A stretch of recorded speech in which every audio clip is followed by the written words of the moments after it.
स्वामी नमो नमः।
सभी पुण्यात्माओं को मेरा नमस्कार।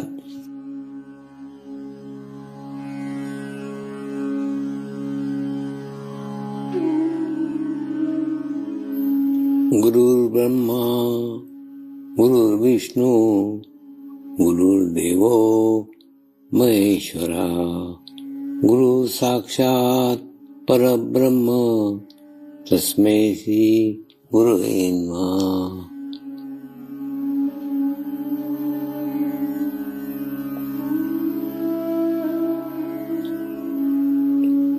ध्यान की उस स्थिति में जाएंगे जहाँ शरीर भाव पूर्णतः समाप्त हो जाता है।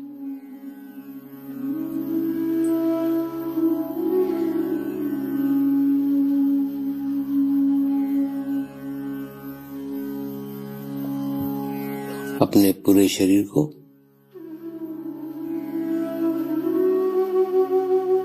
पूर्णतः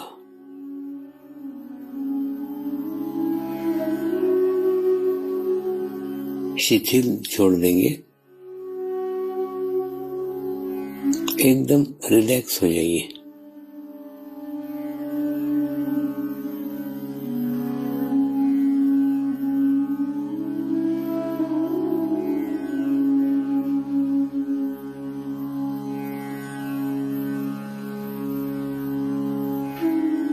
मेरे साथ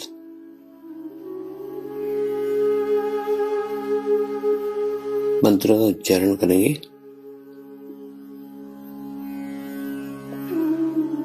मैं एक पवित्र आत्मा हूँ।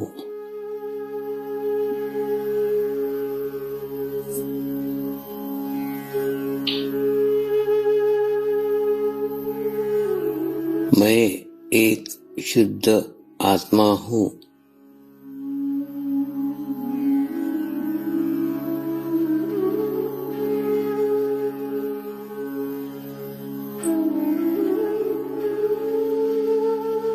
मैं एक पवित्र आत्मा हूँ।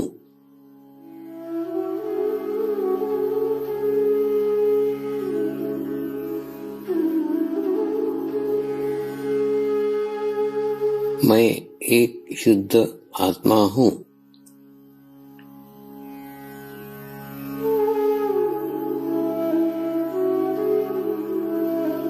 मैं एक पवित्र आत्मा हूँ।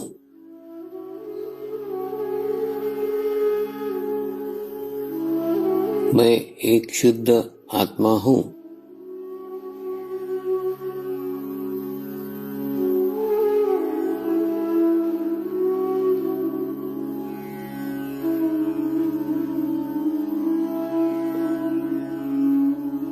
अब इसी आत्मा भाव को बनाए रखते हुए गुरु मंत्र का उच्चारण करेंगे।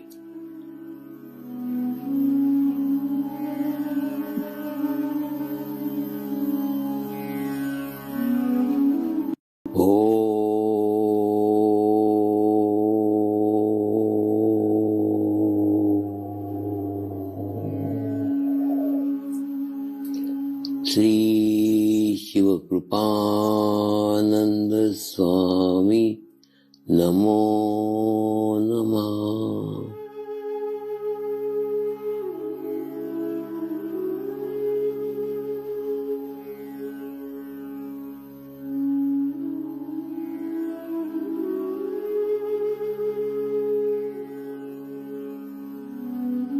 ओम श्री शिव कृपानंद स्वामी नमो नमः।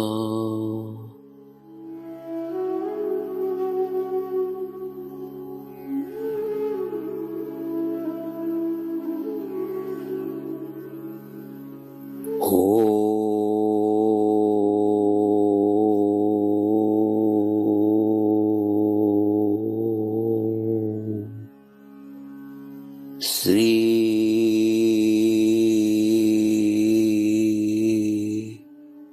शिव कृपानंद स्वामी नमो नमः।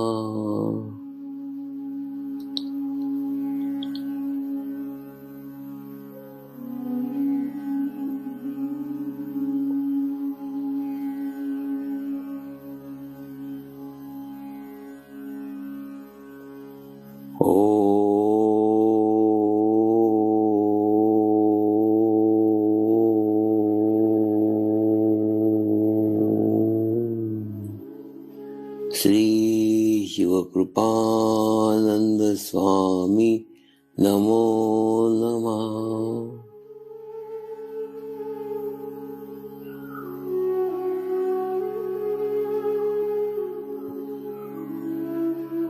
ओम श्री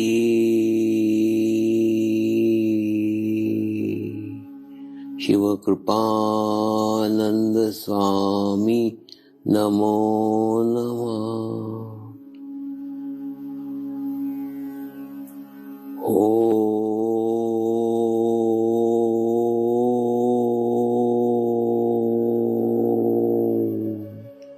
श्री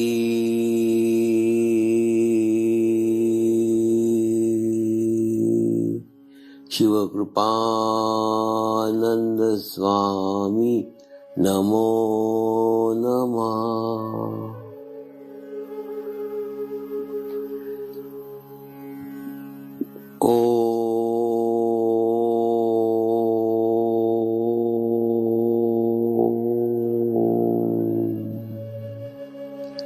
श्री शिव कृपानंद स्वामी नमो नमः।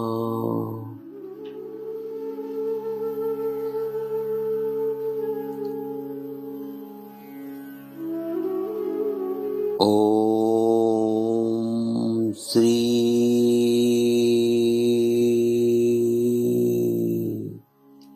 शिव कृपानंद स्वामी नमो नमः।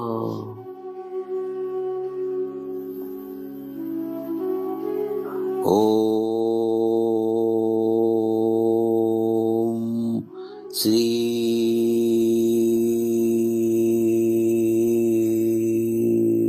शिव कृपानंद स्वामी नमो नमः।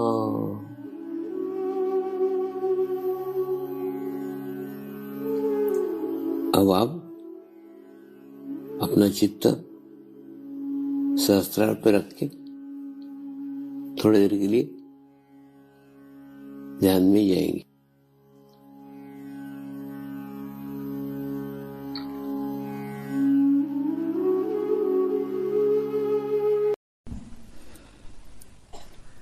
यहाँ पधारे सभी परमात्माओं को मेरा नमस्कार है। जय बाबा स्वामी।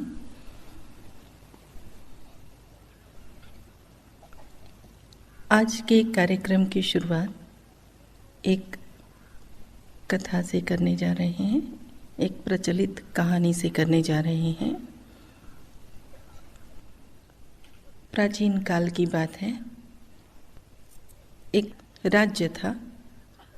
राज्य का राजा बड़ा ही विद्वान, विनम्र और बहुत ही अच्छा था। इसलिए उसके राज्य में विद्वानों का और अच्छे लोगों का, गुणवान लोगों का सदा स्वागत रहता था। दरबार में उनको स्थान दिया जाता था। उसी राज्य में एक ब्राह्मण था। वो बहुत विद्वान था। उसने कई धर्म ग्रंथों का बहुत अच्छे से अध्ययन किया था। सारे धर्म ग्रंथ जितने उसे मिल सके, जितनों का ज्ञान वह प्राप्त कर सका, वह पढ़कर उसने ये अनुभव किया कि उसमें से एक ग्रंथ उसे लगा यह श्रेष्ठ है। उसकी दृष्टि में वह श्रेष्ठ ग्रंथ था, वह था गीता। तो गीता का अध्ययन करके उसे बहुत अच्छा लगा। उसे लगा कि इसमें जो बातें हैं वो मानवता के स्तर पे की गई बातें हैं। इसलिए उसे ऐसा महसूस हुआ कि यदि इसका ज्ञान हमारे महाराज को हो जाए तो कितना अच्छा। महाराज ज्ञानी हैं और विद्वान प्रेमी भी हैं और उन्हें बहुत अच्छा लगता है सब सीखना। तो क्यों ना मैं उन्हें गीता के बारे में कुछ बताऊं। वो जो मैं समझ पाया हूँ, गीता तो उन्होंने भी पढ़ी होगी, किंतु जो मैं समझा हूँ वो तो उनको समझा दूँ। यह सोचकर वह राज दरबार में गया और उसने राजा के समक्ष अपने विचार रखे।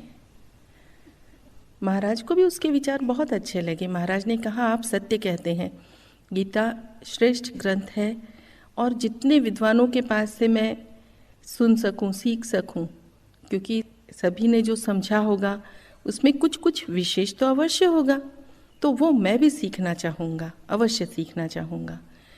तो मैं आपको बता दूँगा कि मुझे कब समय है, फिर उस समय हम बैठ कर के बहुत अच्छे से इसके ऊपर चर्चा करेंगे और मैं अवश्य सीखना चाहूँगा, जानना चाहूँगा।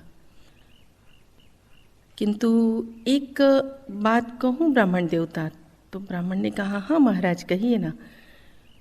ब्राह्मण देवता, एक काम कीजिए, आप गीता को एक बार फिर से पढ़ लीजिए, उसका अध्ययन कर लीजिए, फिर हम उसके ऊपर चर्चा करेंगे। ब्राह्मण ने कहा, ठीक है, कोई बात नहीं। बहुत खुश था। घर आया, उसने गीता का एक बार फिर से पूरा अध्ययन किया। अध्ययन करने के बाद में फिर एक सप्ताह के बाद महाराज के पास पहुंचा। महाराज, आपने जैसे कहा था ना, मैंने गीता का पूरा अध्ययन कर लिया है। तो महाराज ने कहा, अरे वाह, अच्छी बात है, किंतु पता नहीं क्यों ब्राह्मण देवता, मुझे ऐसा लग रहा है कि आप एक बार और उसको अच्छे से अध्ययन कर लीजिए। ब्राह्मण को थोड़ा सा कहीं अंदर से थोड़ा सा उसको बुरा लगा। अरे, मैंने कितने अच्छे से अध्ययन किया है, मैं तो जानता हूँ गीता का अर्थ क्या है, फिर क्यों मुझे फिर से अध्ययन करने के लिए कह रहे हैं। कोई बात नहीं। घर आया, पत्नी ने पूछा, क्या हुआ? तो थोड़ा सा उदास था, थोड़ा सा निराश था, थोड़ा सा क्रोधित था। पत्नी से उसने कहा, पता नहीं, लेकिन महाराज ने मुझे कहा फिर से एक बार अध्ययन करो। अभी तो एक पूरा सप्ताह मैंने उसका अच्छे से अध्ययन किया था। तो पत्नी ने कहा, कोई बात नहीं, अब उन्होंने कहा है तो एक बार कर लो। तो ब्राह्मण ने फिर से गीता का ग्रंथ उठाया, प्रणाम किया, ईश्वर को वंदना की, फिर वो ग्रंथ लेकर के बैठा। एक एक अध्याय पढ़ते पढ़ते पढ़ते पढ़ते फिर से एक सप्ताह में उसका ग्रंथ का अध्ययन पूरा हो गया। फिर वह महाराज के पास पहुंचा। महाराज, जैसे आपने कहा था, मैंने फिर से पूरा अध्ययन कर लिया है, तो क्या अब आपके पास समय है? महाराज ने कहा, पता नहीं आपको शायद थोड़ा सा बुरा लगे, आप एक बार और इसका अध्ययन कर लेंगे। अब ब्राह्मण देवता को सचमुच अंदर से क्रोध आया। ये क्या है, इतनी बार तो मैं पढ़ चुका हूँ, फिर भी बार बार कहते हैं अरे नहीं सीखना है तो मत सीखो ना, सीधे कह दो नहीं सीखना है, या मेरे पास वक्त नहीं है, या मुझे इसमें रुचि नहीं है, कुछ भी कह दो। ये क्या, जाओ फिर से पढ़ो, जाओ फिर से पढ़ो। लेकिन प्रत्यक्ष में ब्राह्मण देवता कुछ भी नहीं बोले, शांति से उन्होंने प्रणाम किया, ठीक है महाराज, और वो वहाँ से घर गए।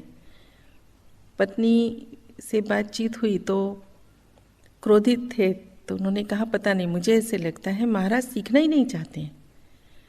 तो पत्नी ने कहा लेकिन हमारे महाराज तो कितने अच्छे हैं, तो वो ऐसा क्यों करेंगे, वो इतने विद्वानों के साथ में रहते हैं, तो क्यों ना आप उनकी बात मान लें। वो जो चाहते हैं ना, शायद उस तरह से आपने अध्ययन नहीं किया होगा, तो आप उसी तरह से गहराई से अध्ययन कर लीजिए। तो ब्राह्मण देवता को भी लगा हो सकता है ये सत्य हो। फिर से उसने गीता उठाई और उसका अध्ययन करना शुरू किया, और अब की बार वो गहराई से अध्ययन करता गया। तो अध्ययन करते करते करते करते 2 महीने उसके निकल गए। 2 माह में वो गीता का अध्ययन करता ही रहा, और करते करते उसे ये समझ में आया कि अरे गीता में तो ऐसा कहा गया है कि आप अपनी आत्मा को जगाओ, आत्मा को गुरु बनाओ, और सारा विश्व, सारा भवसागर, ये तो सब हमारे भीतर है। तो मैंने भीतर की तो यात्रा की ही नहीं है, तो मैं तो सिर्फ बाहर के विश्व को देख रहा हूँ, अभी तो मुझे अंदर जाने की आवश्यकता है।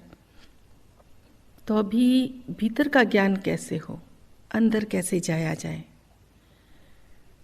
फिर उसने पत्नी से कहा कि अब मुझे गीता का अर्थ समझ में आया है, किंतु अब मुझे किसी गुरु की आवश्यकता है जो मुझे आत्मज्ञान कराए, क्योंकि पाप पुण्य सब, देव दानव सब तो मेरे भीतर हैं। मुझे पहले उन कंकरों को चुन के बाहर निकालना है, उन दोषों को चुन के बाहर निकालना है जो भीतर हैं, कहीं एक अहंकार के रूप में कि मैं बहुत कुछ जानता हूँ, मैंने काफ़ी अध्ययन किया है, और भी कुछ दोष जिन्हें शायद मैं नहीं भी जानता हूँ, किंतु वे मेरे भीतर हैं। तो पहले मुझे आत्मज्ञान तो हो। तो मैं गुरु के पास जा रहा हूँ, खोज करता हूँ गुरु की, और मैं सीखे बिना लौटूंगा नहीं। ब्राह्मण की पत्नी ने कहा ठीक है, और उसे खुशी खुशी विदा कर दिया। ये ब्राह्मण देवता निकल पड़े गुरु की तलाश में, और उन्हें एक ऐसा गुरु मिला भी। उनके पास से उसने ज्ञान ग्रहण किया, आत्मज्ञान ग्रहण किया, और आत्मोन्नति के मार्ग पे चल पड़ा, आत्मजागृति के मार्ग पे चल निकला। फिर उसने कुछ समय तक ध्यान किया, तपश्चर्या की, और भीतर से बिल्कुल निखालस हो गया, एकदम स्वच्छ हो गया। तब फिर वो अपने घर लौट आया। राजा एक एक जो कुछ भी हो रहा था, ब्राह्मण देवता जो भी कर रहे थे, उनकी एक एक हरकत पर, वो क्या कर रहे हैं उसके बारे में राजा जानते थे। और जब राजा को पता चला कि अभी तपश्चर्या करके, ध्यान करके, आत्मोन्नति करके और ब्राह्मण देवता वापस लौट आए हैं, तब राजा स्वयं राजमहल से चलते हुए उस ब्राह्मण के द्वार पे पहुंचा, दरवाज़ा बजाया।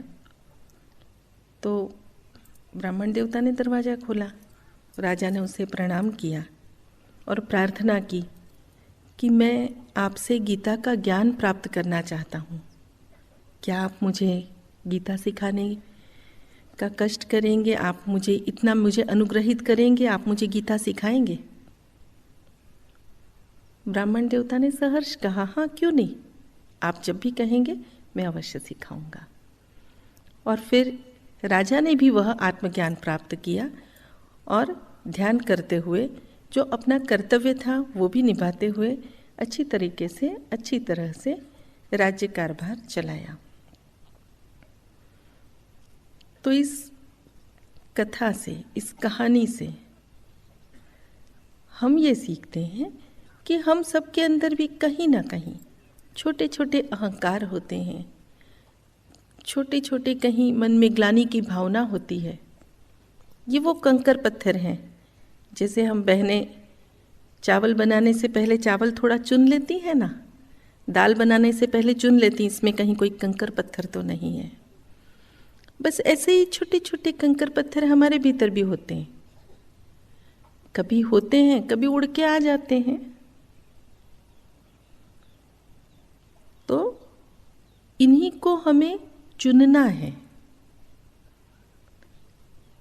गुरुदेव ने सभी चावल, सभी दालें, यानी सभी साधक, उनको अपने साथ ही रखा है।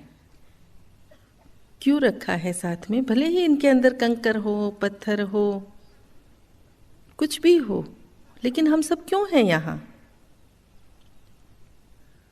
हम लोग इसलिए यहाँ पर हैं कि गुरुदेव स्त्रियों से काफ़ी प्रभावित हैं, अपनी माँ से काफ़ी प्रभावित थे। पहले से ही हर स्त्री में उन्होंने माँ को देखा है। और स्त्रियाँ जब चावल के अंदर कंकर आती तो चावल उठा के फेंक नहीं देती हैं। दाल में कंकर आए, अरे इसमें कंकर क्यों है, फेंको, नहीं, वो उसमें से चुनती हैं। कंकर चुन लिए, अभी ये दाल साफ है, अभी ये चावल साफ है, चलो अभी खाना पकाएंगे।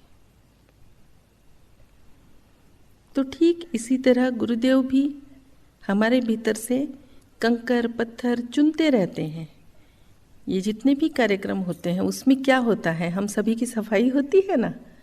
हमारे भीतर के जो भी दोष होते हैं हम साल भर में छोटे बच्चों की तरह अपने ऊपर डालते रहते हैं, ऊपर से अंदर से, जैसे भी गंदे संदे होते हैं पहुंच जाते हैं माँ के पास, और माँ अपने आंचल से साफ भी कर देती है। किंतु अभी क्या हुआ है ना, माँ के बच्चे बहुत बढ़ गए हैं, परिवार बड़ा है और हम बच्चे बड़े हो गए हैं। तो जो बड़े बच्चे हैं उन्हें तो कम से कम साफ होना ही चाहिए, है ना। स्वयं हम अपने कंकर पत्थर चुन के निकाल सकते हैं ना, ये कंकर पत्थर हैं या नहीं हैं, इसका आप लोग स्वयं निर्णय कर सकते हैं। किस तरह से? जैसे आज सुबह का ही उदाहरण देती हूँ। आज सुबह ध्यान हो रहा था और ध्यान के समय कितने लोगों को खांसी आई, कितने सारे लोगों को। तो इस तरह से जब भी कभी होता है तो समझ लीजिए कि हमारे अंदर अभी भी वो दोष हैं। हम यदि क्लियर होते ना तो हमें खांसी नहीं आती। मौसम को दोष मत दीजिए।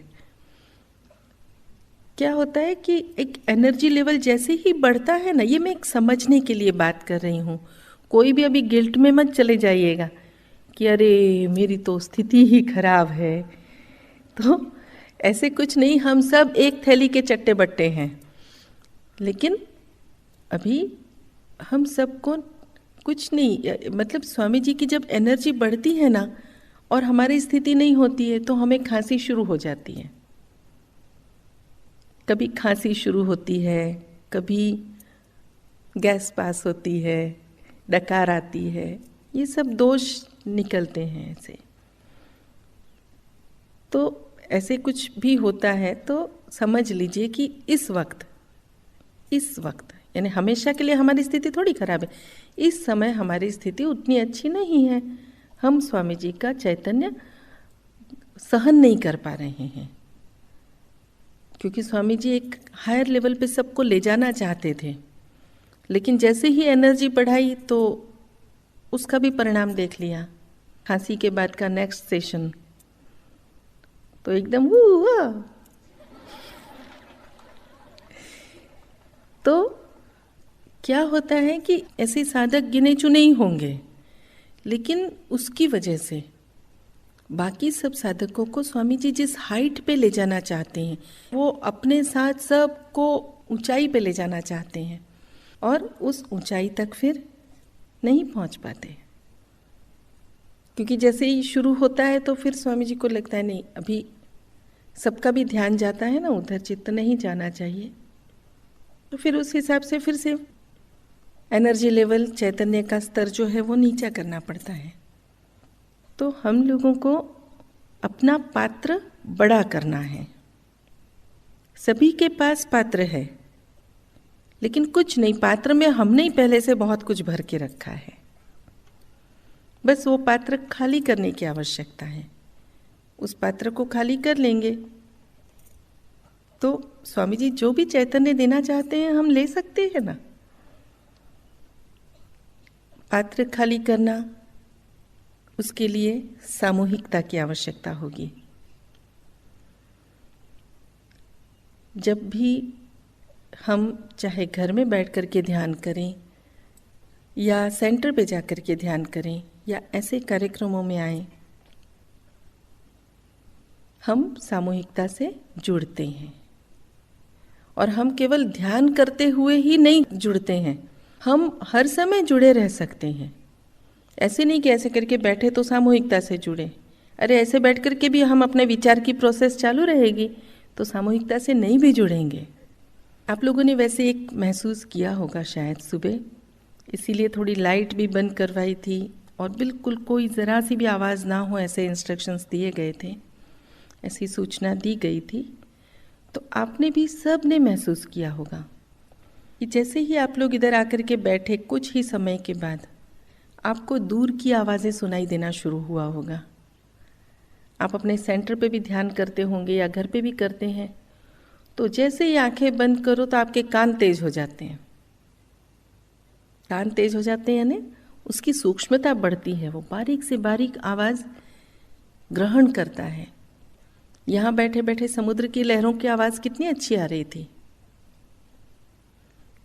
तो कहने का अर्थ, जब हमारे अंदर का शोर थमता है, हमारे अंदर भी विचारों का शोर चलता रहता है, जब ये विचारों का शोर कम होता है तभी हमें दूर की आवाज़ें सुनाई देती हैं।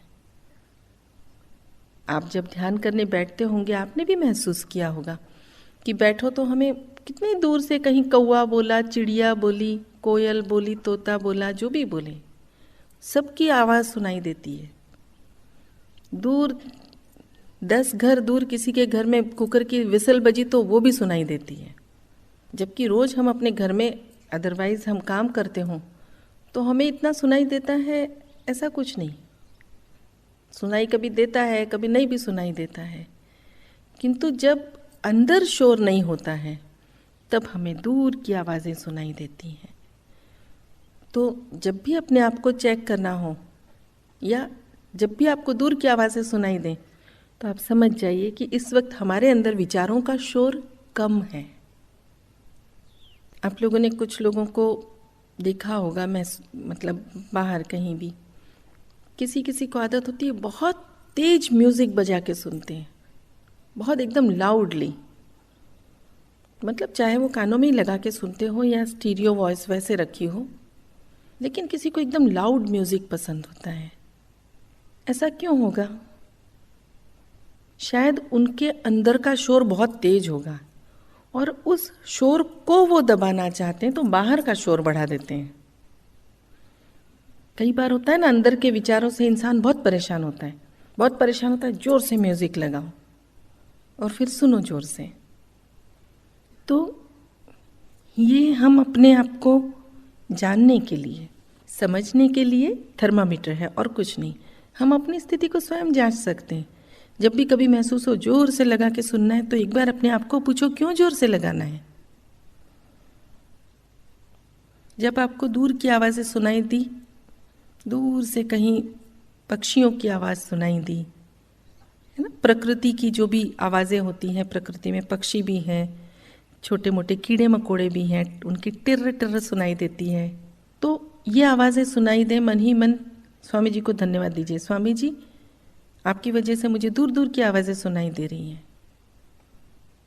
क्या होता है जब भी हम धन्यवाद देते हैं ना, आपको हंसी आएगी शायद कि हर बात पे मैं तो अक्सर धन्यवाद देती हूँ। हम लोग आते हैं, दांडी आते हैं तो रास्ते में रेलवे क्रॉसिंग लगता है तो कई बार बंद होता है, तो जब भी गेट खुला मिलता है ना, थैंक यू स्वामी जी, कि आपकी वजह से हम बिल्कुल बिना रोक टोक के हम लोग सीधे पहुंच गए। और बच्चे तो एडवांस में भी थैंक्स देते हैं, thank you Swami ji advance में, हाँ नेक्स्ट टाइम भी खुला ही देना।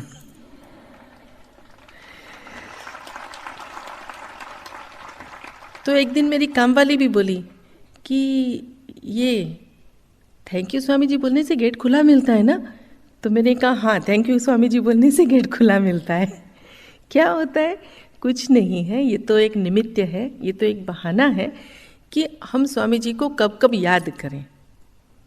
अब पूरे समय तो माला नहीं फेरते रहते ना, तो ऐसे ही कुछ भी मौका मिल जाए तो मन ही मन धन्यवाद दो, हमारा चित्त गुरुदेव की ओर जाएगा।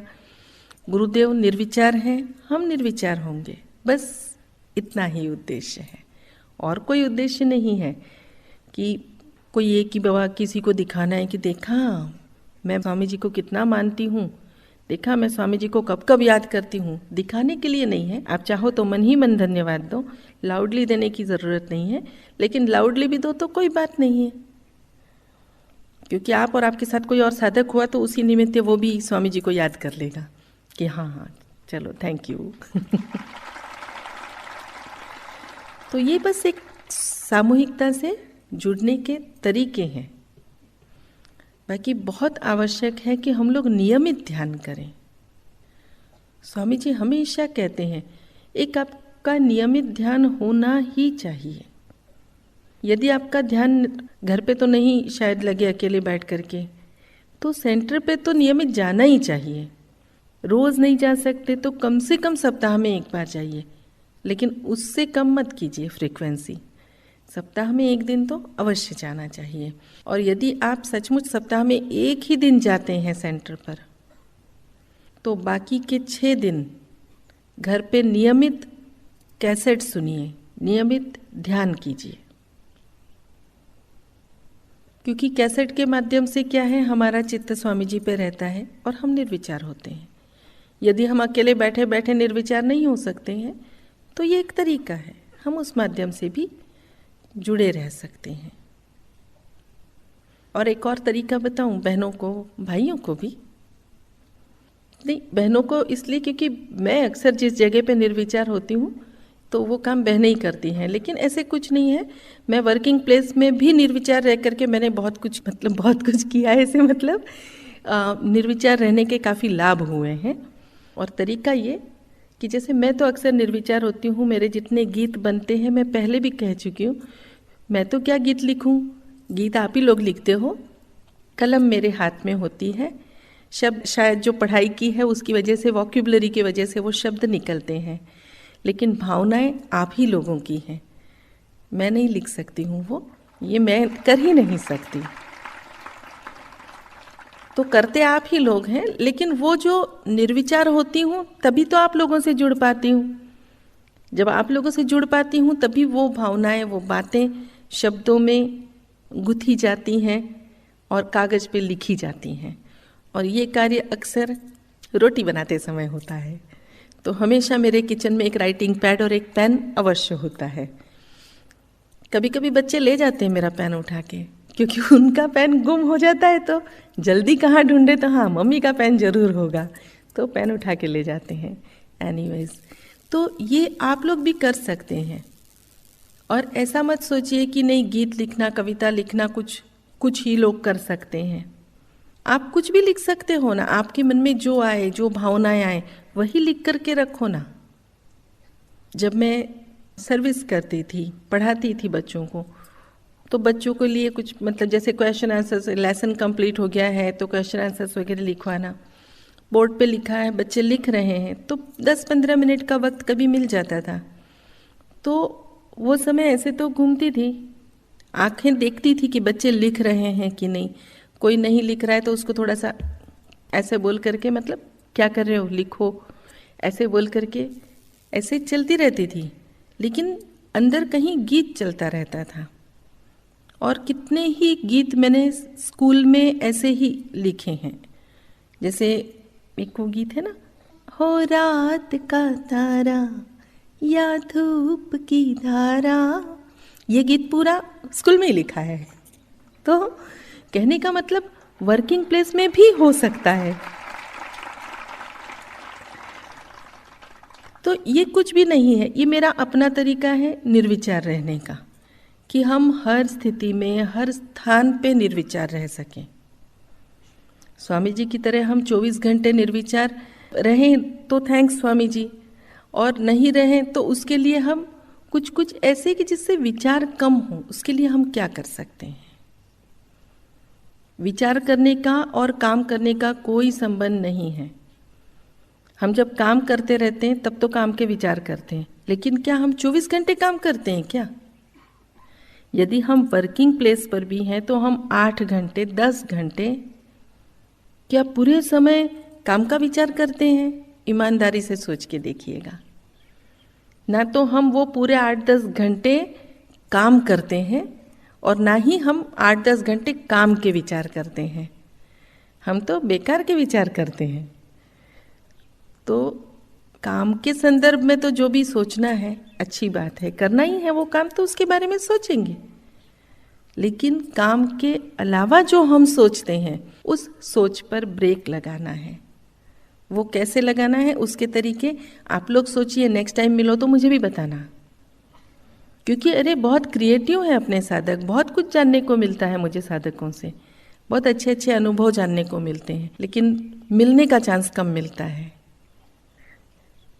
तो जब भी मिलो आप लिख करके भी भेज सकते हो ना अपने अच्छे अच्छे अनुभव। साथ में एक समस्या जोड़ के मत लिख देना, नहीं तो बर्थडे कार्ड में भी समस्या लिख करके भेजते हैं। अभी मतलब कोई चीज़ सेफ नहीं रही, तो सब में समस्या आ सकती है। तो समस्या लिख के भेजने से सुलझ जाएगी, लेकिन बिना लिखे उससे भी पहले सुलझ जाएगी।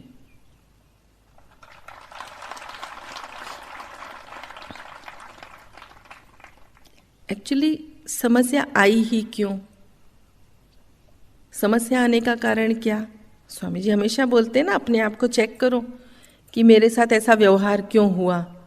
4 बच्चे खड़े थे, एक ही बच्चे को थप्पड़ क्यों पड़ा? या 10 साधक बातें कर रहे थे, एक कोई डांट क्यों पड़ी? तो उसी को क्यों पकड़ा गया?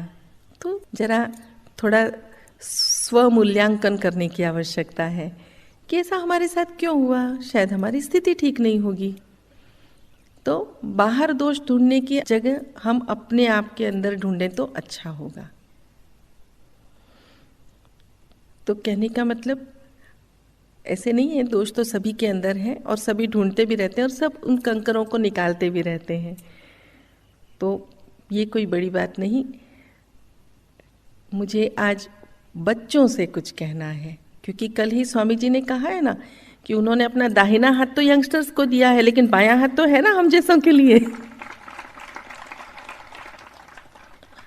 और वो जो बायां हाथ स्वामी जी ने उन लोगों के लिए दिया है जो लोग स्वयं चाहे स्वामी जी के कार्य में डायरेक्टली नहीं लेकिन इनडायरेक्टली हेल्प कर सकते हैं, मदद कर सकते हैं। तो उनका जो मेन प्रोजेक्ट है साधकों के लिए, तो 12 से 18 वर्ष के बच्चों के लिए। तो 12 से 18 वर्ष के बच्चे ही क्यों चुने? 18 वर्ष के बाद में तो वो स्वामी जी के अंडर में होंगे, लेकिन 12 से 18 वर्ष का समय उनको संस्कार देने का समय है। संस्कार देने का समय से मतलब संस्कार तो सभी बच्चे अपने माता पिता से ग्रहण करते हैं। संस्कार माता पिता से तो हम ग्रहण करते ही हैं, लेकिन वो संस्कार जो हमें ध्यान करके मिलते हैं, वो संस्कार ग्रहण करने का समय है। और ये जो उम्र है 12 से 18 वर्ष, इस समय बच्चे कंपैरेटिवली इनोसेंट होते हैं। उनके ऊपर आसपास के वातावरण का उतना बुरा प्रभाव नहीं पड़ा होता है। या कह सकते हैं हम कि यही वो उम्र है जब ये लोग कोमल हैं और वातावरण का सबसे अधिक परिणाम इसी उम्र में हो सकता है। और उसी बुरे वातावरण का बुरा प्रभाव बच्चों पर ना पड़े, उसके लिए हम क्या कर सकते हैं, ये आज सोचने की बात है, यही आज करने की बात है। स्वामी जी ने सिर्फ हमेशा सभी के लिए एक ही संदेश दिया है, अच्छे बनो। अच्छे बनने के लिए ही सब कुछ है ना, तो अच्छे बनो। अभी अच्छे कैसे बनेंगे? खूब अच्छे से मेकअप करके अच्छे बनेंगे? नहीं, वो तो बाहर से हो गया है ना, बाहर से लिपाई पुताई से क्या होने वाला है।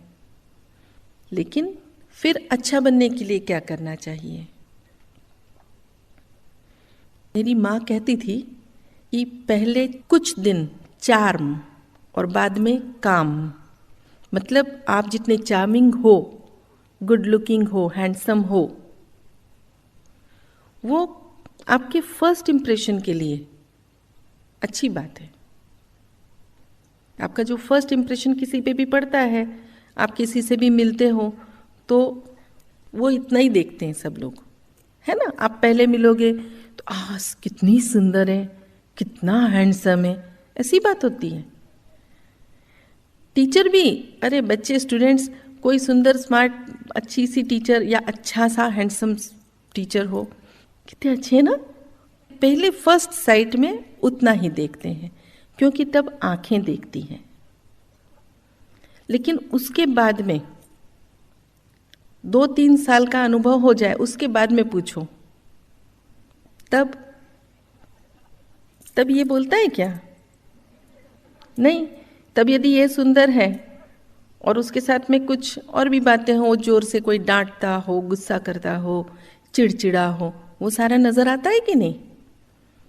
फिर 2-3 साल के अंदर वो पूरा, वो तो अभी भी सुंदर है, लेकिन तब फिर वो चाहे जितना भी सुंदर चेहरा हो, चाहे जितना भी सुंदर आपका शरीर हो, क्या वो दिखेगा बाद में लोगों को? नहीं दिखेगा। आपके जो फ्रेंड्स होंगे, आपके जो साथ में संगी साथी होंगे, या आपके जो टीचर्स होंगे, या आपके कलीग्स होंगे, उनका पहले आप सिर्फ रूप देखते हो जो आंखें देखती हैं, लेकिन बाद में आप वही सुनते हो जो आपका दिल कहता है। आपके दिल को वो अच्छे लगने चाहिए। और दिल को कौन अच्छा लगता है? जो दिल से अच्छा होता है। तो दिल से अच्छा कौन होता है? जो निर्दोष होता है। अभी यहाँ 12 से 18 वर्ष के, मतलब सभी बड़े लोग भी हैं ही, लेकिन 12 से 18 वर्ष के बच्चे हैं।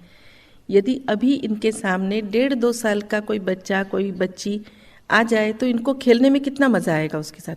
वो तुतला के कुछ बातें करे, कुछ कहे, तो कितना अच्छा लगेगा, सभी को अच्छा लगता है। छोटे छोटे बच्चे, छोटे छोटे हाथ, प्यारी प्यारी बातें। क्यों? क्योंकि उसके अंदर कोई दोष नहीं है। वो कुछ भी बोलेगा, इनोसेंटली बोलेगा, जो भी करेगा मासूमियत से करेगा। तो उसकी मासूमियत, उसकी इनोसेंस हम सबको अच्छी लगती है। तो फिर हम क्यों नहीं है इतने इनोसेंट? है ना, हम भी हो सकते हैं ना। बड़े लोग भी इनोसेंट हो सकते हैं। आपने स्वामी जी को नहीं देखा क्या? ही सो इनोसेंट। वो सारी बातें आपके सामने करते हैं।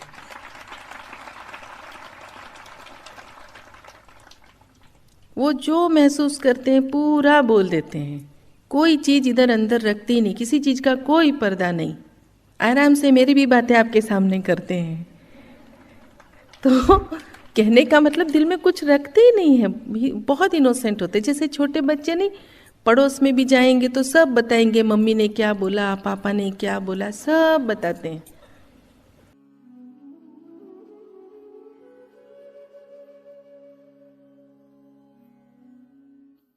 अब हम प्रार्थना करेंगे। सभी आत्माओं की आत्म उन्नति हो, आध्यात्मिक प्रगति हो, यही हमारी प्रभु से प्रार्थना है। नमस्कार। जय आत्मेश्वर।